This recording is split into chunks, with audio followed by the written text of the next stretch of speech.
কোরআন অতীতের ইতিহাস আমাদের সামনে তুলে ধরে, কারণ এমন কিছু বাস্তবতা যা পৃথিবীর পাতায় বারবার পুনরাবৃত্তি হয়। আর এর মধ্যে বলতেই হয় যে আমরা বাংলাদেশে আজকে যারা অন্তত আগস্টের 8 তারিখ, 1 বছর আগে বাংলাদেশের একটা পট পরিবর্তন হয়ে নতুন একটা সরকার আমরা পেয়েছিলাম, ইন্টারাম গভর্নমেন্ট। যদি আল্লাহ তাআলা কোরআন আল কারীমে অতীতের কিছু সরকার, রাষ্ট্রপ্রধান, সরকার প্রধান, নির্বাহী প্রধান, তাদের ইতিহাসও তুলে ধরেছেন। তবে এর মধ্যে আল কোরআন আল কারীমে ব্যাপক আলোচিত একটা চরিত্র, এর নাম ফেরাউন। ব্যাপক আলোচিত চরিত্র নাম কি? ফেরাউন। ফেরাউন যদিও তৎকালীন মিশরের রাষ্ট্র বা সরকার প্রধান বা রাজার লকব ছিল, কিন্তু কোরআন আল কারীমের 114টি সূরার মধ্যে 44টি সূরা, 114টি সূরার মধ্যে 44টি সূরায় প্রায় 532টা আয়াতে ফেরাউন এর প্রসঙ্গ আল্লাহ আলোচনা করেছেন। 6236টি আয়াতের মধ্যে 532টা আয়াতে আল্লাহ তাআলা ফেরাউনের প্রসঙ্গ আলোচনা করেছেন। এবং এটা বাস্তব, আল্লাহ নিজেই কোরআন আল কারীমে বলেছেন। কারণ ফেরাউনের মতো এমন দুর্দান্ত বর্বর, ক্ষমতার অপব্যবহার বা অপপ্রয়োগকারী, রাষ্ট্রীয় সম্পদের অপব্যয়, অপচয়কারী, তসররুফকারী, শুধু তাই না, মানুষের প্রতি জুলুম, অত্যাচার, নির্যাতনকারী পৃথিবীতে যুগে যুগে ফিরে আসবে। এবং এটা আল্লাহ তাআলা স্পষ্ট করে আমাদের জানিয়েছেন কোরআন আল কারীমের 10 নম্বর সূরা, সূরাতু ইউনুস। আল কোরআন আল কারীমের 10 নম্বর সূরা, সূরাতু ইউনুসে 90 থেকে 92 নম্বর আয়াতে আল্লাহ তাআলা স্পষ্ট করে বলেছেন, রব্বুল আলামিনের ভাষায় রব্বুল আলামিন বলছেন, ওয়াজাওয়াজনা বিবানি ইসরাঈল আল বাহরা। আর বনি ইসরাইল সমুদ্রের মধ্য দিয়ে করে দেয়া পথে অতিক্রম করল সমুদ্র। ফাতবাহুম ফিরআউন ওয়া জুনুদুহু। কিন্তু ফেরাউন এবং তার সৈন্য সামন্ত তাদেরকে অনুকরণ করল বাগিয়ান ওয়া আদওয়ান, সীমালঙ্ঘন করে, শত্রুতাবশত। মূসা আলাইহিস সালামের 12টি গোত্রের 12 লক্ষ বনি ইসরাইল 12টি রাস্তা দিয়ে সমুদ্রের মধ্য দিয়ে পথ অতিক্রম করে গেল, কিন্তু ফেরাউন এবং তার সৈন্য সামন্ত সীমালঙ্ঘন করে শত্রুতাবশত তাদের পাকড়াও করার জন্যে পিছনে ধাওয়া করলো। আল্লাহ বললেন, হাত্তা ইদা আদরাকাহুল গারাক।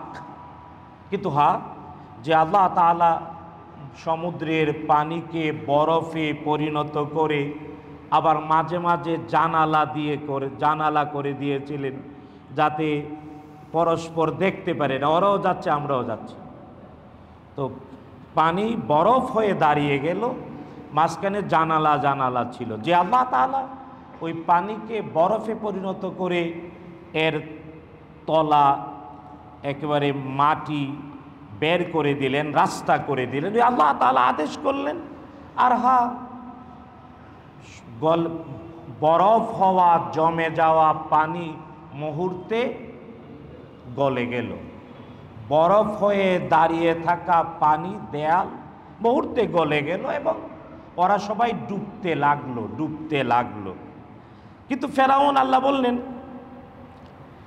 যখন ফেরাউনও নিশ্চিত হলো ডুবেই মরতে হবে, ক্বালা আমানতু, তখন বলল ঈমান আনলাম। যদিও আধুনিক ফেরাউনরা পতনের পরেও ঈমান আনে। আধুনিক ফেরাউন মানে কি বলবো, কারণ দেখেন বাশার আল আসাদ গত বছরে বাংলাদেশ ছাইরে একটু বিদেশে যাই, এটা একটু স্বাধীনভাবে কই, তো বাশার আল আসাদ সে হলো সিরিয়ার কসাই। আচ্ছা, 8ই ডিসেম্বর 24-এর 8ই ডিসেম্বর বাধ্য হয়ে পালিয়ে গিয়েছে, পতন হয়েছে, ক্ষমা চেয়েছে, দুঃখ প্রকাশ করেছে, ভুল স্বীকার করেছে। কিন্তু কোরআনের বর্ণিত ফেরাউন সে যখন বুঝেছে আর বাঁচব না, তখন ঈমান এনেছে। তার মানে এদের চেয়ে একটু ভালোই ছিল নাকি? হ্যাঁ, এই বর্বরদের চেয়ে, এই ফ্যাসিস্টদের চেয়ে ওই কোরআনের বর্ণিত ফেরাউন মনে হয় একটু এখন। কিন্তু আবার দেখেন দুষ্ট তো বলে আমানতু আন্নাহু লা ইলাহা ইল্লাল্লাহ আল্লাযী আমানাত বিহি বানু ইসরাঈল। মানে আল্লাহরে আবার সে আবার নির্দিষ্ট করেছে, বনি ইসরাইলের আল্লাহ।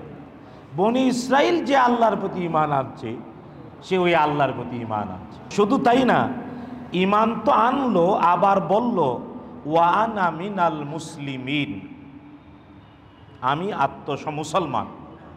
কিন্তু এই আধুনিক ফ্যাসিস্টরা নিজেকে মুসলমানও, আত্মসমর্পণকারীও, তওবাকারীও, দুঃখ প্রকাশকারীও, বরং উল্টো ট্রেনিং দিয়ে মারতে চায় মানুষ।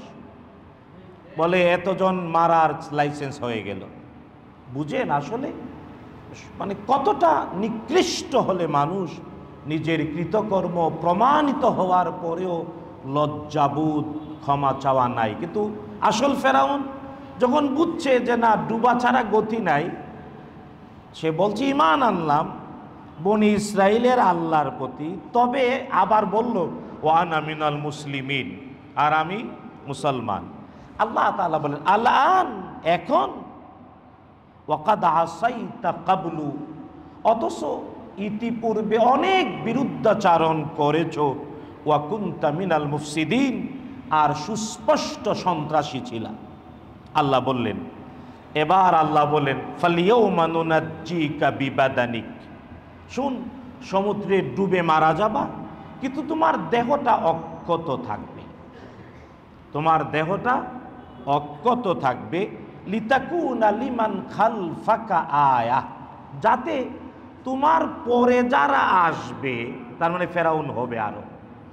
আল্লাহ এই আয়াত স্পষ্ট বলে আসল ফেরাউনের পরে ওর বংশধর চেলা চামুন্ডা আরো আসবে। তা আল্লাহ বললেন যে তোরে শুটকি বানায় রাখবো, যাতে করে তোর পরবর্তীতে যারা আসে ওদের জন্য তুই নিদর্শন হোস। আজও ওই ফেরাউনের দেহ আছে না? আজও আছে। তার মানে আল্লাহ তাআলা যে ফেরাউনের দেহটাকে অক্ষত করে রেখেছেন, শুটকি করে রেখেছেন, এটা পরবর্তীতে ফেরাউন হয়ে যারা আসে তাদের জন্য নিদর্শন। কিন্তু আফসুস, ওই ফেরাউন মিশর জাতীয় জাদুঘরে আফসুস করে ওর মরদেহ কোনো ট্রিটমেন্ট করা লাগে না, অন্য মমিগুলাকে নির্দিষ্ট চিকিৎসা দিতে হয়, অনেক কেমিক্যাল দিতে হয়, কিন্তু আসলটারে কিচ্ছু করা লাগে না। কারণ ওরে কিয়ামত পর্যন্ত শুটকি বানিয়ে রাখবেন কে? কোথায়? সূরা ইউনূসে কে বলেছেন? আল্লাহ সুবহানাহু ওয়া তাআলা। সুতরাং সূরা ইউনূসের এই আয়াত 10 নম্বর সূরার 90, মানে 90, 91, 92 নাম্বার আয়াত আমাদের সামনে স্পষ্ট করে তুলে যে হ্যাঁ, ক্ষমতায়, রাষ্ট্র ক্ষমতায় অথবা রাজা অথবা প্রধান নির্বাহী হয়ে পৃথিবীতে যুগে যুগে ফেরাউন আরও আসবে এবং হবে। যদিও আমরা আবার এটা ভুলে যাই, ওই ফেরাউন অত্যাচারী ফ্যাসিস্ট ছিল বটে, কিন্তু ওর সময়ে জ্ঞান বিজ্ঞানের উন্নতি ছিল। আমাদের সময়ে চুরি আর ডাকাতির উন্নতি হয়েছে। দেখুন, সারা পৃথিবী মিনিমাম 3500 বছর আগের কথা। কত হাজার বছর আগে? ন্যূনতম 3500 বছর আগের কথা। কিন্তু 3500 বছর পর্যন্ত মানুষের কাছে ফেরাউনের রাষ্ট্র ক্ষমতায় 2টি নিদর্শন আজও আছে। এর একটা হলো চিকিৎসা ব্যবস্থাপনায় মেডিকেল সায়েন্সের ডেভেলপমেন্ট। ফেরাউনের সময়ে চিকিৎসা ব্যবস্থাপনায় মেডিকেল সায়েন্সে এতটা উন্নতি করেছিল, মানুষের দেহকে মৃত্যুর পরে রেখেছে আজও ৩৫০০ বছর আজও মমি আছে না নেই? ইউটিউবেও দেখবেন, পারলে মিশর ঘুরে আসবেন। অনেকবার বলি পৃথিবীটা ঘুরবেন, আল্লাহ যাদের টাকা পয়সা আছে সেইগুলা দেখবেন। আল্লাহ ৩টি কারণে পৃথিবী ঘুরতে আদেশ করেছেন, এমনকি পৃথিবীর মাটির নিচেও চলতে। আল্লাহ বলেছেন হুয়াল্লাযী জাআলা লাকুমুল আরদা যালুলান ফামশু ফি মানাকিবিহা, সে মহান সত্তা যিনি পৃথিবীকে তোমাদের করতলগত করে দিয়েছেন, এর পরতে পরতে হাঁটো। ওয়াকুলু মির রিজকিহি, আর রিজিক খাও। তবে ওয়া ইলাইহিন নুশুর, ফিরে যেতে হবে কার কাছে? এই জন্য রিজিক তালাশের জন্য যেতে পারেন, পৃথিবীর মাটির পরতে পরতেও হাঁটতে পারেন। দ্বিতীয়, আরেকটা জ্ঞান অর্জনের জন্যে পৃথিবী ঘুরবেন। বইয়ের পাতা পড়ে যা না শেখা যায়, পৃথিবীর পাতা পড়ে এর চেয়ে বেশি শিক্ষা অর্জন করা। এজন্য প্রাচীনকাল থেকে শিক্ষা প্রতিষ্ঠান যেখানে পাঠ্য বই পড়ানো হয়, সেখানে নিয়মতান্ত্রিক শিক্ষা সফরের ব্যবস্থা, এটা প্রাচীনকাল থেকে। বুঝতে পেরেছেন? হাতে কলমে শিক্ষা, পৃথিবীর পাতা পড়ে পড়ে শিক্ষা। এই জন্যে পৃথিবী ঘুরে দেখতে হয় শিক্ষার জন্য। ৩ নাম্বার, আল্লাহ বলেছেন পৃথিবী ঘুরে দেখো, সিরু ফিল আরদি ফানজুরু কাইফা কানা আকিবাতুল মুকাদ্দিবিন, সত্য স্বীকারকারীদের কিভাবে শায়েস্তা করেছি দেখে আসো। তাই ফেরাউনকে, যারাই রাষ্ট্র ক্ষমতায় বসে, ওদের ফেরাউন দেখা উচিত, পড়া উচিত, নাইলে নিজেও ফেরাউন হয়ে যেতে। কারণ পৃথিবীতে বারবার ফেরাউন ফিরে আসে। আফসোস, ওই ফেরাউনরে দেখে কেউ শিক্ষা গ্রহণ আজও প্রাসঙ্গিক। কিন্তু যতই আমরা গালিগালাজ করি, বদনাম করি, কিন্তু এটি স্বীকার করতে হবে তার সময়ে মেডিকেল খাত আর আমাদের মেডিকেল খাত, কিন্তু ফেরাউনের আমলে মেডিকেল সায়েন্সের উন্নতি পৃথিবী আজও অতিক্রম করতে। কারণ আজ কি মমি বানানো যায়? বানাইছে, এখন কেমিক্যালে ডুবাইয়া দেয়। এদূর উন্নতি হয়েছে, ও রাখছে শুকনা, আর এখন একবারে কেমিক্যালে ডুবাই দেয়া কয়ে রাখছি, প্রিজারভেটর, আবার আরো আরো আরো অনেক। শুধু তাই না, আরেকটা জিনিস, স্থাপত্যবিদ্যায় আজকে যে আমরা বিল্ডিং বানাই, ইঞ্জিনিয়াররা, আমাদের বুয়েটেররা, দেখুন ফেরাউনরে গালি দেই, ওর অনেক অপকর্মের কথা কোরআন বলেছে, কিন্তু এটা সত্য। ওর সময়ে পিরামিড আজও আছে না নাই? আজও বিস্ময় পৃথিবীর মানুষের জন্যে। ৩৫০০ বছর আগে আস্ত আস্ত পাথর কিভাবে, অথচ অনেকে মনে করে যে ওই সময়ে মানুষ অনেক বড় ছিল, কিন্তু মিস্টার ফেরাউন তো নিজেই এখনো আছে, শুকানোর পরে 4 হাত, স্বাস্থ্যবান থাকতে মনে হয় 1 হাত লম্বা ছিল, 4.5 হাতের বেশি না। তো ফেরাউন ব্যাপারটা এমন না, আজ থেকে ৩৫০০ বছর আগে মানে সে 20 হাত লম্বা ছিল না, তার মানে আমাদের চেয়ে কিছুটা লম্বা, আমাদের চেয়ে কিছু। এখনো কিছু কিছু জায়গায় ওই ফেরাউনের হাইটের মতো মানুষ আসে না নাই? কিন্তু পিরামিড কিভাবে বানালো, বিশাল পাথর উপরে উঠালো, পিরামিড 1টা 2টা না। পিরামিড মিশরে রাজধানী কাহেরার পাশে আছে, যেমন ঠিক এমনি আসওয়ান ফেরাউনের আসল রাজদরবার যেমন, ওখানেও আছে অনেকগুলো পিরামিড। একটা যদি বানায় ক্লান্ত হয়ে যেত, আপনি বলতে পারতেন অনলি 1 পিস, কিন্তু না, গিয়ে দেখেন একাধিক। তো আজ আমরা অনেক উন্নতি করেছি, কিন্তু পিরামিডের মতো আরেকটা পিরামিড আমরা বানাতে, আমরা ক্রেন তৈরি করেছি, অনেক ধরনের ক্রেন দিয়ে অনেক কিছু করি, কিন্তু ওই সময়ে যে ক্রেন ছিল কি দিয়ে যে বানাইছে আজও বিজ্ঞান এটা বের করতে। সুতরাং ফেরাউনকে অবশ্যই আমরা বদনাম করি, গালি দেই বটে, কিন্তু খালি আমরা মেট্রো রেল করেছি আর মেট্রো স্টেশন জ্বলছে পরে কান্নাকাটি করছি না। আমরা পিরামিড বানাতে পারি নাই। আমরা মেডিকেল আমাদের মেডিকেল চিকিৎসা বিদ্যাকে আমরা ফেরাউনের কাছাকাছিও নিতে পারি না।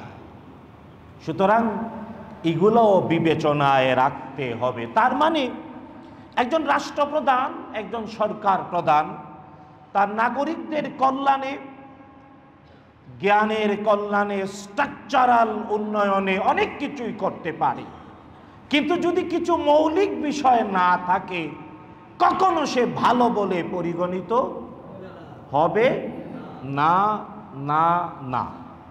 এবার আসেন, অনেক ইতিহাস, অনেক কথা, যদিও যে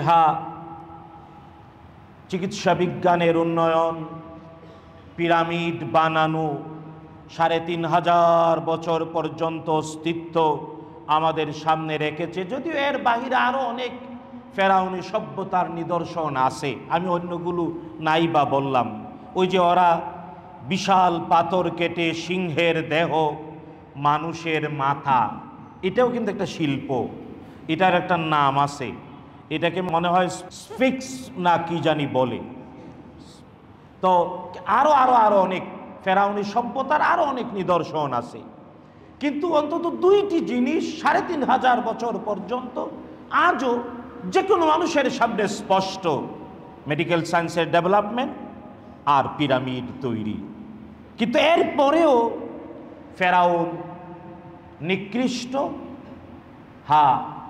নামটাই গালি, নামটাই গালি।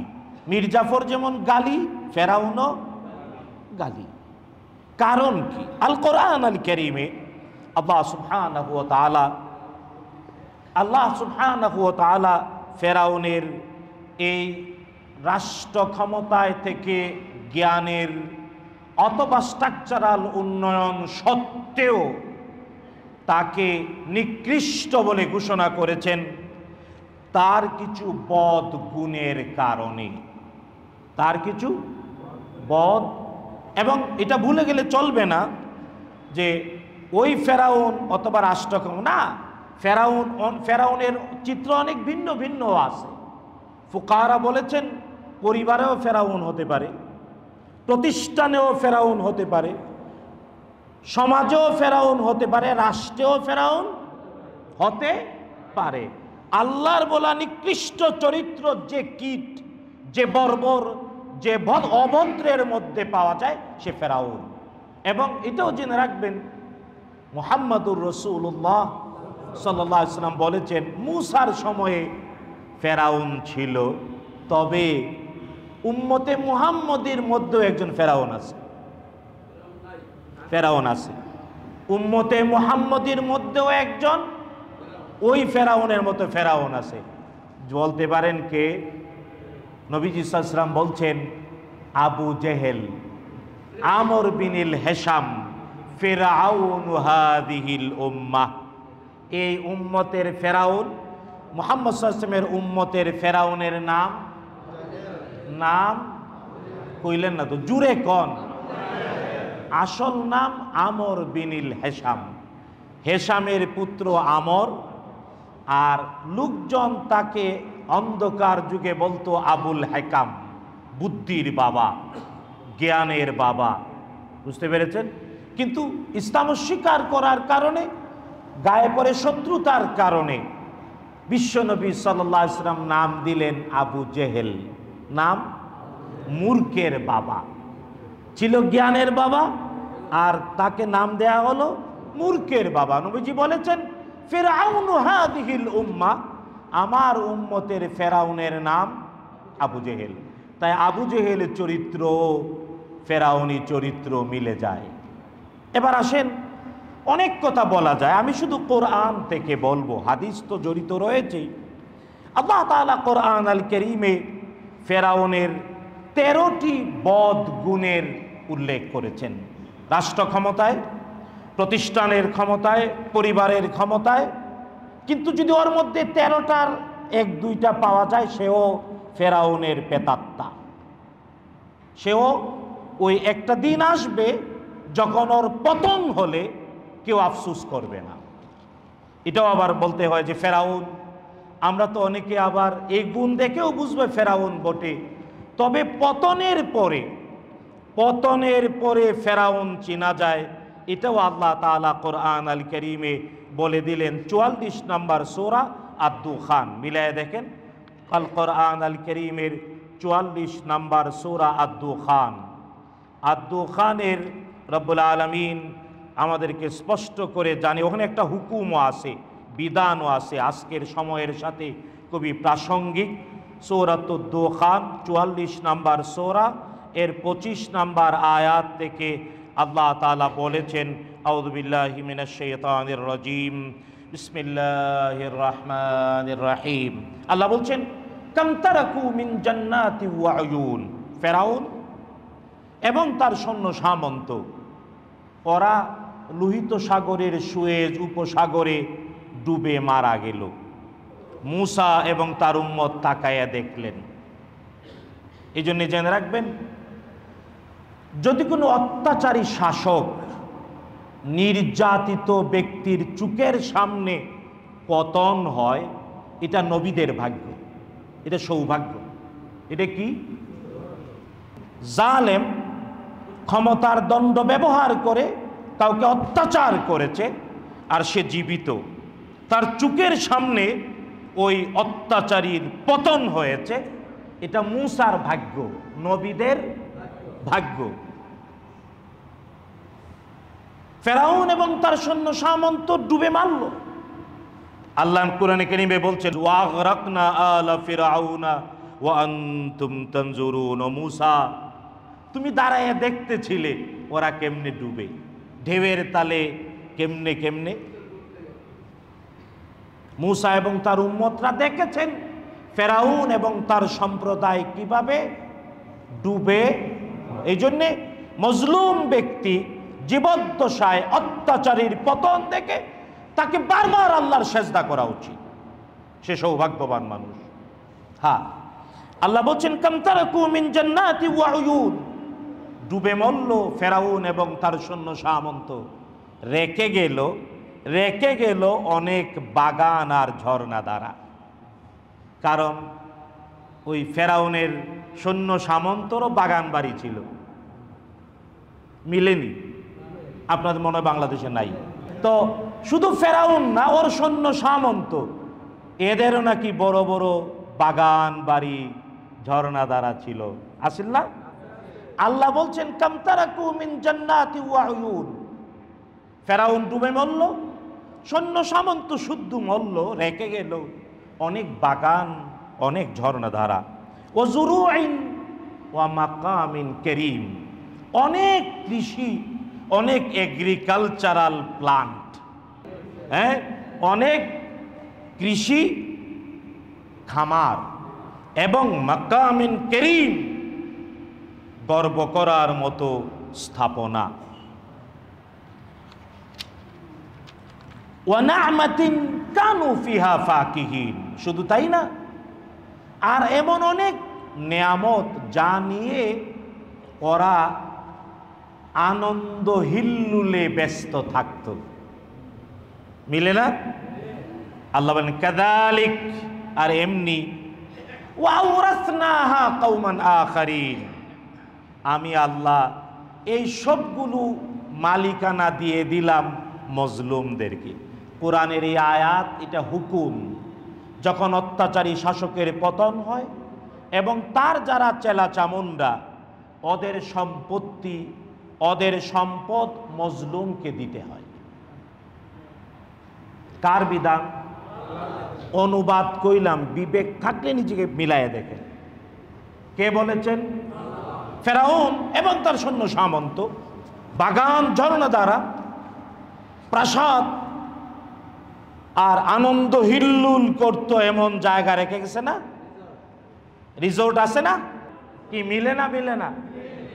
সরকারের দায়িত্ব মজলুম, যারা নিহত, যারা আহত, যারা গুম হয়ে 8-9 বছর আস্ত কবরে জিন্দা ছিল, এদেরকে এগুলো ফিরিয়ে দেয়া, এটা আল্লাহর সুন্নাত। কার সুন্নাত? বলেন কার সুন্নাত? যদি আমাদের এই বর্তমান ইন্টারাম গভর্নমেন্টও তা না করে, এদেরও বাস আছে, বরাক বাস। কে দেবেন? আল্লাহর কিতাব সবকিছুর সুস্পষ্ট বিবরণ। যে মায়ের বুক খালি করা হয়েছে, যে বাবার সন্তানকে মেরে ফেলা হয়েছে, যে ছোট্ট বাচ্চাকে এতিম বানানো হয়েছে, যে নারীকে বিধবা বানানো হয়েছে, যাদেরকে অত্যাচার জুলুম অবর্ণনীয়ভাবে করা হয়েছে, তাদের অধিকার আছে না নাই? আছে না নাই? খালি বিচার করে ওদের কিছু দিতে পারবেন? বিচার করে জালেমের শুধু জালেমকে তার পাওনা দেবেন, মজলুমকে দিতে হবে আল্লাহর বলা সুন্নাহ, আল্লাহর দেওয়া বিধান। কাযালিকা ওয়া আওরাসনাহা, আল্লাহ বলেন মিরাস বানিয়ে, উত্তরাধিকার বানিয়ে দিলাম। মিরাস মানে বিনা পয়সায় মালিক। মজলুম বিনা পয়সায় জালেমের পরিত্যক্ত সম্পত্তির মালিক। কে বলেছেন? বাংলাদেশে এটা হোক, আমরা চাই। চান না? চান না? কে কে চান? আল্লাহ কবুল করুন, বলেন আমিন। যারা এই রাষ্ট্র চালাবে, ফেরাউন না হোক, আল্লাহর কোরআন মেনে চলুক, তাহলে শান্তি তাদেরও আমাদেরও, তাদেরও শান্তি আমাদেরও শান্তি। এবার আল্লাহ তাআলা একটা চিরন্তন আরেকটা বিধান বললেন। বলেন দেখো, ফেরাউন এবং তার সৈন্য সামন্ত ডুবে মরল, রেখে গেল বাগান, ঝর্ণাধারা, আনন্দ হিল্লোলের স্থান আর রিসোর্ট, কত কিছু। কিন্তু ফামা বাকাত আলাইহিমুস সামা, কাঁদল না তাদের জন্য আকাশ, আকাশ কাঁদল না। ওয়াল আরদ, এবং পৃথিবী, ওয়ামা কানু মুনজারিন, কেউ একটু আফসোস করল না। তার মানে পতনের পরে আকাশ যদি না কাঁদে, জমিন যদি না কাঁদে, মানুষ যদি আফসোস না করে, এর নাম ফেরাউন। কার কথা? বিখ্যাত হাদিস, রাসূলুল্লাহ সাল্লাল্লাহু আলাইহি ওয়াসাল্লাম বলেছে, একটা মানুষ, একটা ভালো মানুষ যখন রাস্তায় চলে, পৃথিবীর যে কোনো সৃষ্টিকে ব্যবহার করে, যেমন খায়, ফল খায়, গাছের ছায়ায় যায়, রাস্তায় চলে, তেলে ওই গাছ, ওই ফল, ওই রাস্তা, ওই মাটি বলে, আল্লাহর বান্দা, আমি তো তোমার সেবার জন্যই তৈরি হয়েছি, তাই তুমি চলো, আমি উজাড় করে দিলাম তোমাকে, আমি নিজেকে উজাড় করে দিলাম, তুমি তো আমাকেই ব্যবহার করবে। আল্লাহ তো তোমার জন্যই আমাকে সৃষ্টি করেছে। কারণ মানুষ আর জিন কেবল আল্লাহর ইবাদত করবে, আর বাকি তাবুত সৃষ্টি মানুষ আর জিনের সেবার জন্য। খালাকা লাকুম মা ফিল আরদি জামিয়া, কে বলেছেন? শুধু তাই না, ওই যে কবরে রাখলে মাটি চাপা দেয়, কবরে রাখলে কেবল নবীগণকে মাটি চাপা দেবে না। কাদেরকে? নবীরা ছাড়া সবাইকে মাটি চাপা দেবে। উম্মুল মুমিনিন আয়েশা রাদিয়াল্লাহু তাআলা আনহা, সিদ্দিকা বিনতু সিদ্দিক বললেন, ইয়া রাসূলুল্লাহ সাল্লাল্লাহু আলাইহি ওয়াসাল্লাম, কবরে রাখলে একাকী জীবনে মাটি কি চাপা দেবে? নবী বলেন, শুনো আয়েশা, মাটি চাপা দেবে, তবে চাপাটা দুই ধরনের। চাপাটা দুই ধরনের। একটা হলো মা হয়তো কাজ, রান্না করে, কাজ করে, বাহিরে মানে উঠান ঝাড়ু টাড়ু দেয়, বাচ্চা ঘরে, অনেকক্ষণ পরে দৌড়ে এসে মা তার কলিজার নারী চেরা ধন কুলে নিয়ে চেপে ধরে না? এটাও কি দেয়? শুধু তাই না, আরে ভাই বন্ধু, অনেক দিন পরে দেখা হলো, প্রাইমারির ক্লাসমেট, হাই স্কুলের ক্লাসমেট, বিশ্ববিদ্যালয়ের ক্লাসমেট, দীর্ঘদিনের পরিচিত, কিন্তু দেখা হলো অনেক পরে, হঠাৎ জুড়ে চেপে ধরে না করে, মা একেবারে বুকের সাথে মিশায় জুড়ে চাপ দেয়। তো এই যে এই চাপ দিয়ে ধরা একটা চাপ, আর একটা ওই যে পালান্না দল পুলিশ যদি ধরতে পারে, চাইপা ধরে না, এই দুই চাপা এক চাপা। একজন দাগী আসামি আদালত কর্তৃক যার বিরুদ্ধে পরোয়ানা জারি আছে, যদি পুলিশের ধরতে পারে সর্বশক্তি দিয়ে, কে ও মরবে না বাঁচবে এটা দেখার বিষয় না, আগে একটা জুড়ে চাপ দিয়ে ধরল। দুই চাপ এক, ঠিক একই কথা বললেন মুহাম্মদুর রাসূলুল্লাহ সাল্লাল্লাহু আলাইহি ওয়াসাল্লাম।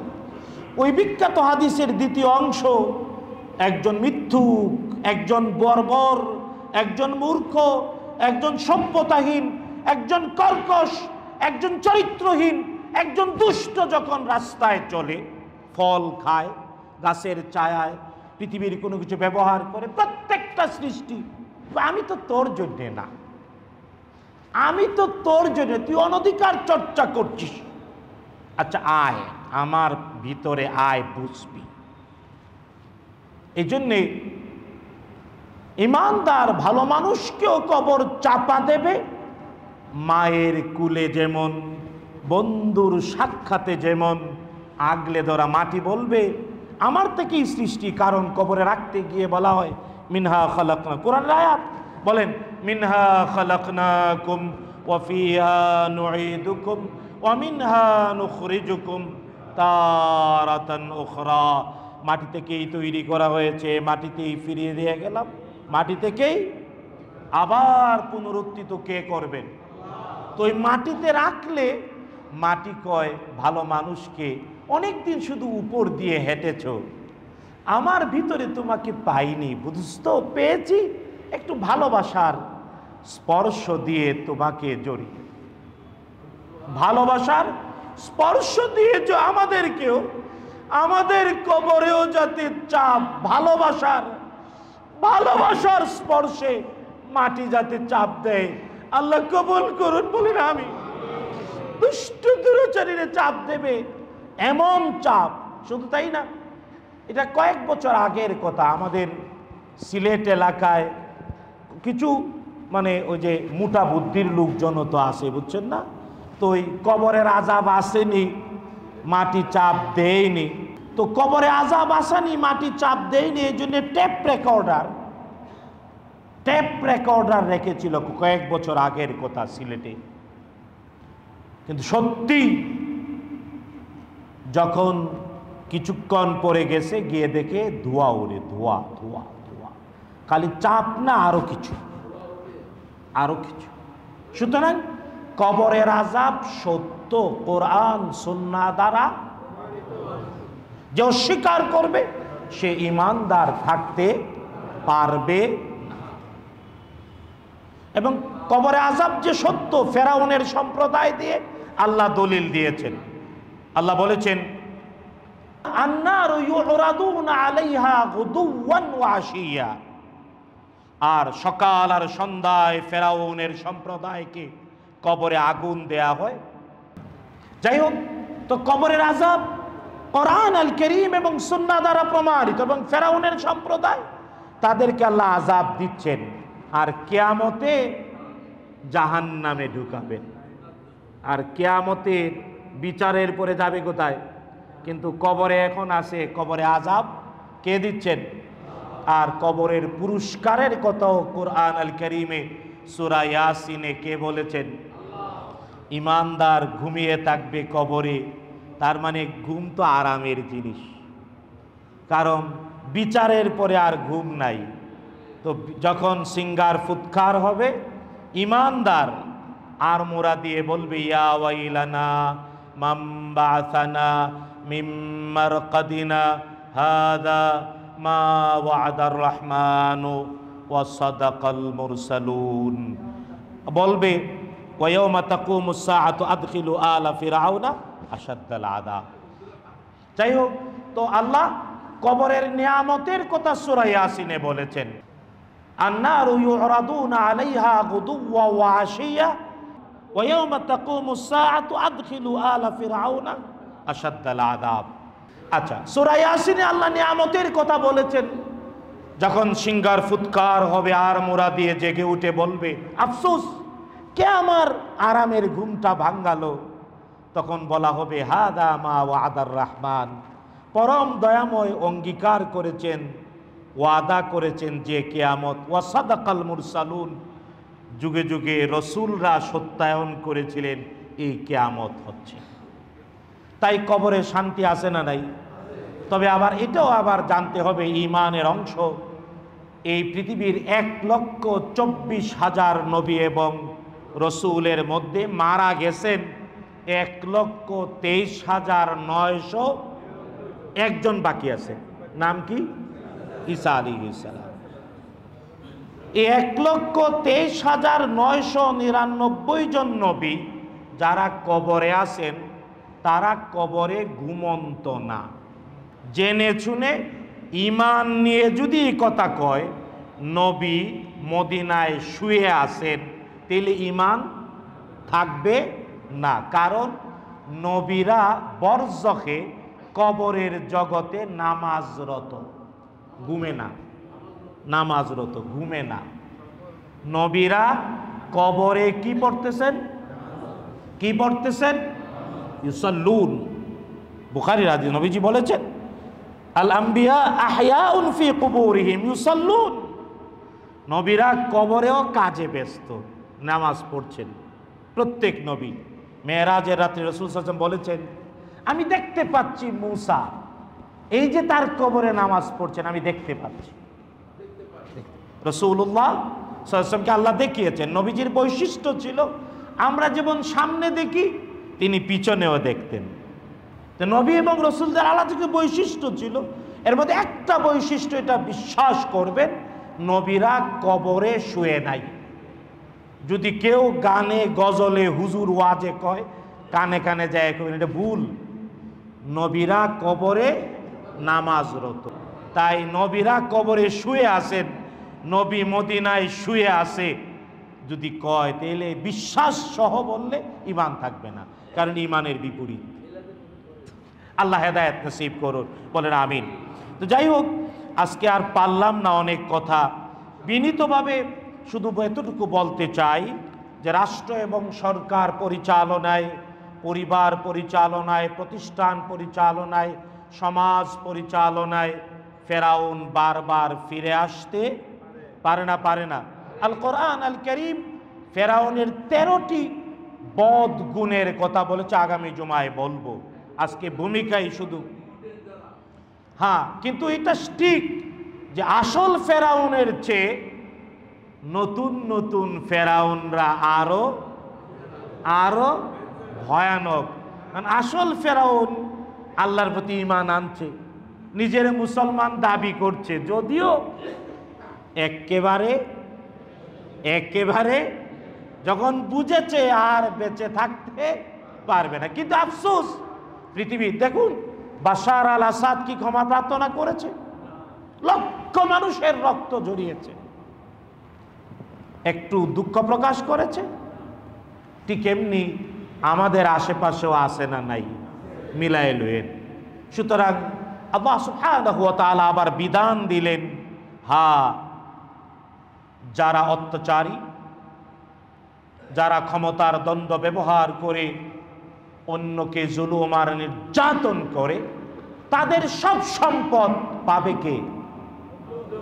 বলেন, কে পাবে? এটা কোরআনের বিচার। আমরা বিচারের একটা পাশ দেখি, আরেকটা পাশ দেখি না, মূর্খত্বের কারণে। এজন্য এটা আওয়াজ উঠাতে হবে, কোরআন ফেরাউনের টোটাল সম্পত্তি এবং তার সৈন্য সামন্তের টোটাল সম্পত্তি মালিক বানিয়ে দিয়েছে মজলুম বনি ইসরাইলকে, এবং যে শব্দ দিয়ে ওয়া আওরাসনাহা মিরাস, মিরাস মানে বিনা পয়সায় মালিকানা। মজলুম যারা হলো, নির্যাতিত হলো, তাদের জীবন, সময়, সন্তান, পরিবার সব কেড়ে নেওয়া হলো, তাদেরকে এই অত্যাচারীর সম্পদ দিতে হবে, বিচার করতে হবে, দৃষ্টান্ত হিসেবে, ওর দুনিয়ার কিছু শাস্তি হিসেবে। আখেরাতের শাস্তি তো আল্লাহ সুবহানাহু ওয়া তাআলা আমাদের দেশ আর জাতিকে হেফাজত করুন, বলেন আমিন। এই পৃথিবীকে উত্তম শাসক দিয়ে ধন্য করুন, বলেন আমিন। নবীজির ভাষায় বলতে হয়, বিশ্বনবী শিখিয়েছেন দোয়া করতে, আল্লাহুম্মা ওয়াল্লি আলাইনা খিয়ারানা, ও আল্লাহ আমাদের মধ্যে যারা শ্রেষ্ঠ, আমাদের মধ্যে যারা উত্তম, তাদেরকে আমাদের নির্বাহী বানাও। ওয়াবআদ আন্না শিরারানা, আর যারা অসভ্য, অভদ্র, দুষ্ট, দুরাচারী, চোর, ডাকাত, এদেরকে দূর করে দাও। নবীজির এই দোয়া করবেন তো? আমার সাথে পড়েন, আল্লাহুম্মা ওয়াল্লি আলাইনা খিয়ারানা ওয়াবআদ আন্না শিরারানা, বলেন আল্লাহুম্মা আমিন।